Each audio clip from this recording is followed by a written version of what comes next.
Olá pessoal, sejam todos bem-vindos de volta ao estúdio da PBR na Onshore Week 2023, direto de Maceió. Estamos aqui no último dia da conferência, acompanhando de perto todas as discussões sobre o onshore no Brasil.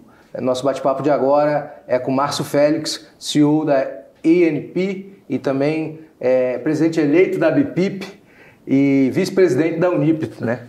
Vários cargos, né, Márcio? Tem. Obrigado pela gentileza por estar aqui com a gente hoje. Queria começar esse bate-papo falando um pouquinho do momento do onshore no Brasil, como é que você está vendo esse momento e o que a gente pode vislumbrar ainda para o onshore no Brasil. Bom, muito obrigado, Felipe, pela oportunidade aí da PBR, né? Acho que esse é um evento que está no seu segundo ano, né? O ano passado foi em Salvador. Maceió realmente é uma cidade, Alagoas é um estado, às vezes um pouco fora do circuito, né? Estava fora do circuito, né? Na estrutura da Petrobras, a unidade era Sergipe, Alagoas com sede em Aracaju, então acabava levando naturalmente, enfim, as coisas mais para lá. Então acho que esse evento marca a entrada de Alagoas, né, como um dos atores importantes da energia, do petróleo e gás do país.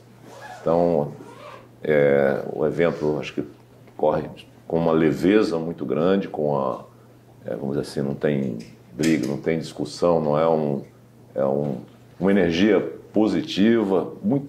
Aprendi muita coisa, então, muitas inovações, muitas iniciativas interessantes. Então, mostra que o onshore está mais vivo do que nunca, né? Então, acho que o onshore é uma das atividades mais dinâmicas, mais vibrantes que a gente tem dentro do setor de petróleo e gás. Claro, tem a pujança do pré-sal e tal, mas o onshore ele está mais próximo, ele está mais espalhado, né? Ele envolve vários estados da federação, potencialmente envolve todos os estados da federação, mas hoje está concentrado mais no norte, nordeste e um pedaço do Espírito Santo, do sudeste ali, na pontinha ali, já quase no nordeste, no Espírito Santo. Tem atividades exploratórias em outros locais, na Bacia do Paraná, em Mato Grosso do Sul, São Paulo. E tem um campo lá na Bacia do Paraná, no estado do Paraná.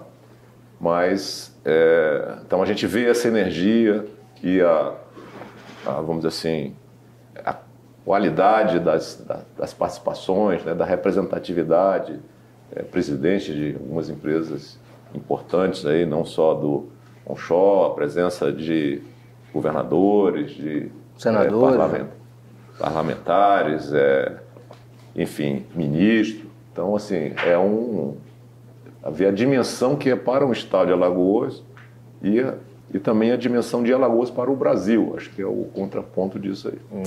A gente vive hoje um momento, e você participou muito de toda essa discussão do onshore, desde lá atrás do projeto Topázio, quando a gente começou a discutir o desinvestimento da Petrobras, quando eu digo a gente como país, né?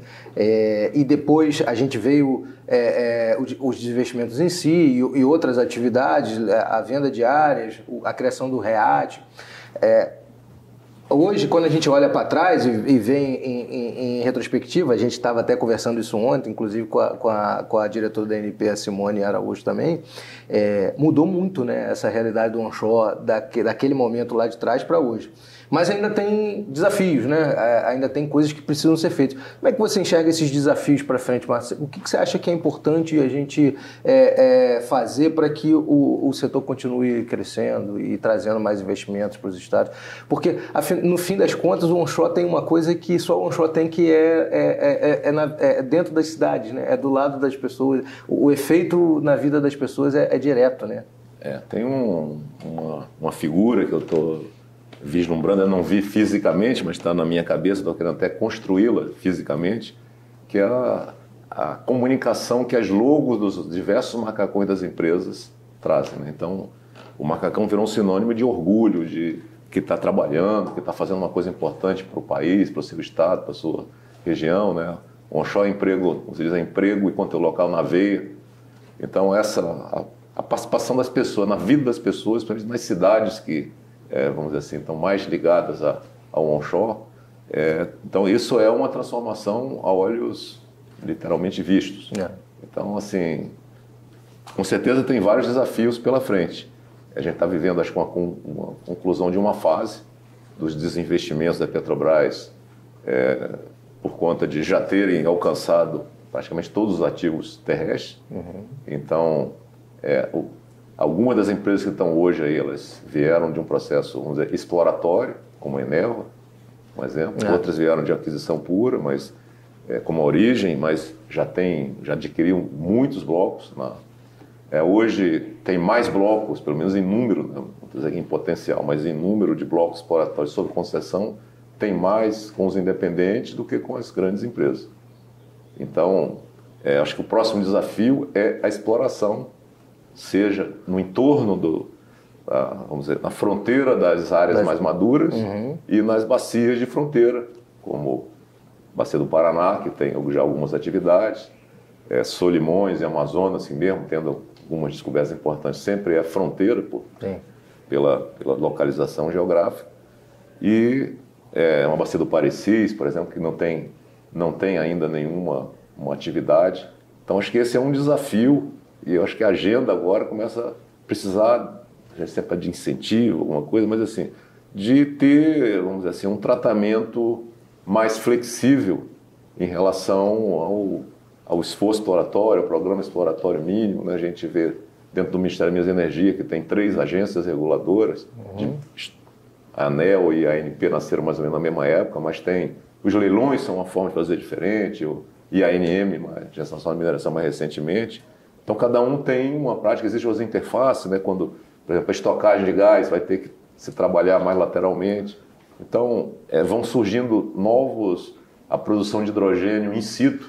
Então, a gente vê o Canadá com várias iniciativas, já tem um onshore muito atuante, um país que tem grandes empresas, enfim, internacionais atuando na área terrestre e com a vocação assim, para sustentabilidade muito forte.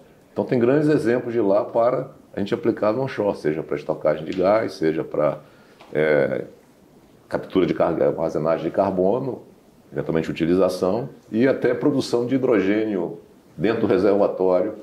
Tem projetos desse tipo. Então, o onshore, eu brinquei que ele é a produção distribuída de gás, que então se casa com uma geração distribuída de energia, quer dizer, tem infraestrutura, ou de uma produção distribuída de bens, de consumo, de fábricas serem atraídas seria uma interiorização do desenvolvimento da economia, sem necessariamente ter que levar a infraestrutura tradicional de gás, que é importante, mas ela carrega grandes volumes. Então, eu vejo assim, exploração é um tema que eu acho que vai ficar cada vez mais na pauta, para que os independentes se desenvolvam.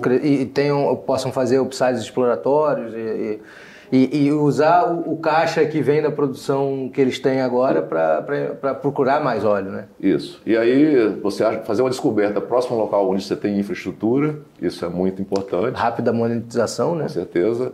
E você já tem as pessoas, já tem aquela ambiência já conhece o órgão ambiental, de licenciamento ambiental, já tem o conhecimento daquela atividade. Você entrar num estado novo, diferente, aí você tem que ter um aprendizado, uma curva de aprendizado.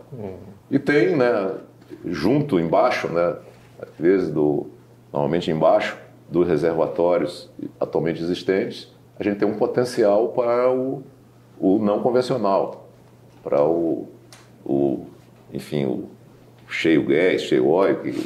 Então essa também é uma discussão que já é antiga, não é uma necessidade absoluta, mas eu acho que é uma oportunidade que também não se deve desperdiçar. Então, a gente está ficando no país com áreas de preservação, com toda a propriedade, com toda forma correta, justa. E então tem algumas áreas que já estão com atividade exploratória, de produção, infraestrutura, e poderiam ser candidatas a também ter isso aí. Então, acho que são pontos importantes, né? Acho que esse evento também marcou a presença de alguns investidores, né? Então, falando lá suas posições. Então, ainda há um grande desconhecimento, diz que ninguém empresta dinheiro para exploração, né? Mas estão surgindo várias empresas interessantes que ainda não estão não estou falando aqui da RNP, mas enfim, que ainda não estão ali estão até no noticiário, mas ainda não estão na bolsa de valores, né? Acho que é um caminho. Então se criou, né, até para o mercado a pessoa fazer uma poupança própria, investir, diversificar, botar uma fichinha nessa.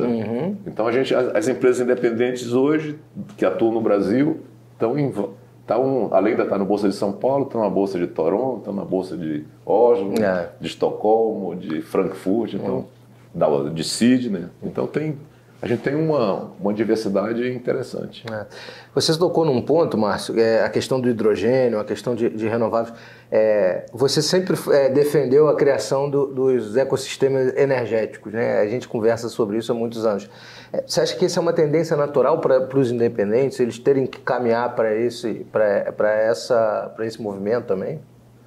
Eu acho que tem que olhar o ecossistema que já existe, porque o óleo está onde a natureza colocou. Então a gente tem que, a partir dali...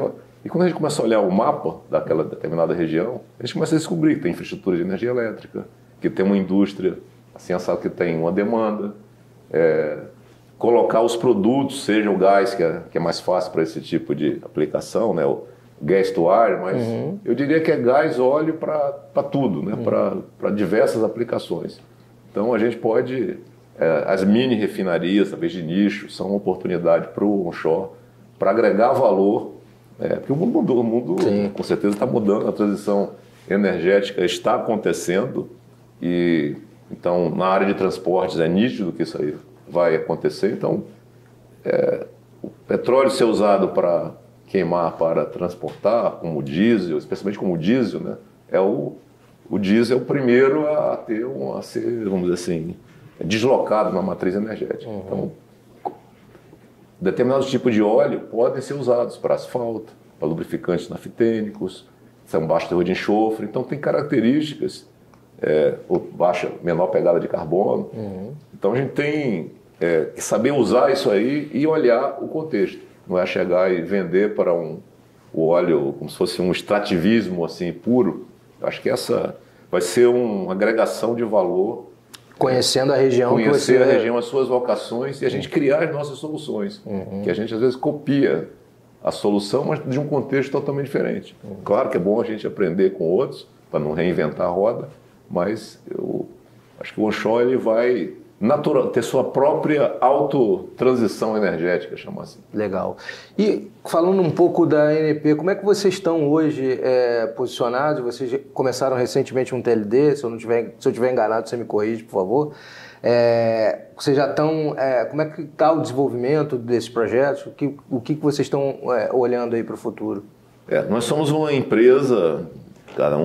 o ser humano, cada um é diferente do outro, mas alguns são mais diferentes da média. Então, acho que nós somos um pouco diferentes, porque nós não estamos hoje associados a nenhum fundo de investimento, que não tem nada contra, são bem-vindos, mas a gente tem uma estrutura de uns acionistas, vamos dizer, capixabas, são 2 grandes grupos empresariais do Espírito Santo. A gente começou com a estratégia de selecionar blocos exploratórios na bacia do Espírito Santo terrestre, na oferta permanente, onde a gente consegue adquirir por um preço bem interessante. Fizemos isso, mas ao mesmo tempo os acontecimentos permitiram que a gente participasse não do desinvestimento, mas logo depois da conclusão do desinvestimento do Polo Lagoa Parda, lá no Espírito Santo, a gente entrou junto com a Imetame, que é o nosso acionista.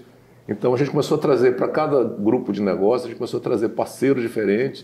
Então a gente tem empresas diferentes, então a gente tem a NP como uma holding, mas a gente tem participação na Capixaba Energia, na Energy Paraná, agora na SGBM, que é uma empresa de salgema, né? Está aqui em Alagoas que tem salgema, mas a maior reserva do Brasil está lá no norte, Conceição da Barra, lá no norte do Espírito Santo. Então a gente hoje tem participação no produto da Capixaba Energia, basicamente a produção de petróleo do Polo Lagoa Parda. A gente recebeu o Polo em outubro de 2020, produzindo 120 barris por dia, aproximadamente.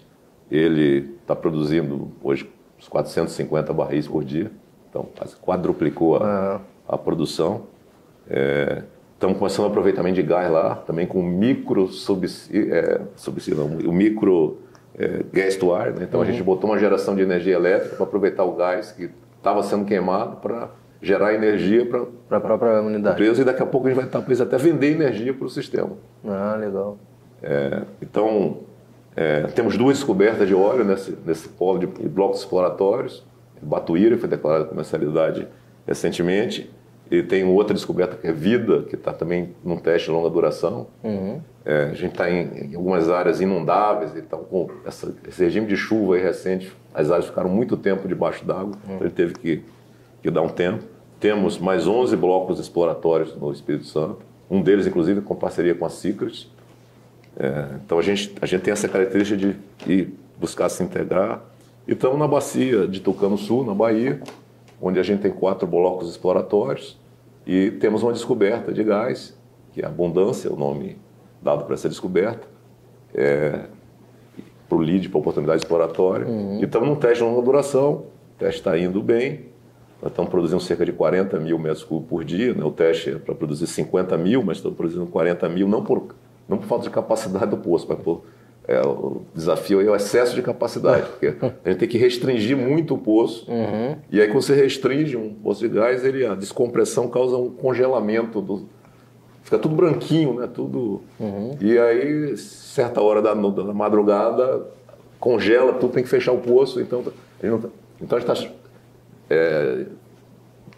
em via de instalar um sistema de aquecimento para conviver com isso aí. Por causa da parafina, né? A formação de hidrato, né? E aí a gente deve concluir o teste em maio, junho, e aí a gente espera declarar a comercialidade.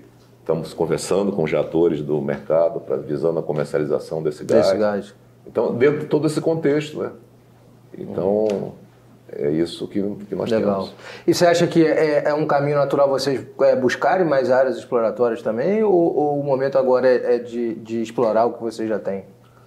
Nós temos bastante coisa. Muita coisa. Nós temos participação totalizando aí, são 17 blocos exploratórios. É um 13 no Espírito grande. Santo e 4 em Tucano Sul, na Bahia. Mas a gente não descarta a possibilidade. A gente queria estar concentrado geograficamente no Espírito Santo, porque era mais fácil, né? Nós buscamos alguns outros negócios lá, mas assim, aí surgiu a oportunidade desse na Bahia, e como é gás, e talvez essa mudança, né? 3, 4 anos, talvez a gente não achava mais arriscado, mas está um pouco, assim, não está conectado à infraestrutura, e aí nos obriga a buscar outras soluções, mas não está longe da infraestrutura, está a uns 15 quilômetros. Então a gente tem, vamos dizer assim, a possibilidade de desenvolver. Não descartamos a possibilidade de... nós queremos nós temos uma vertente de gás, ainda não... Vamos dizer, continuamos trabalhando para viabilizar o projeto de infraestrutura, aquela conexão das malhas do Rio.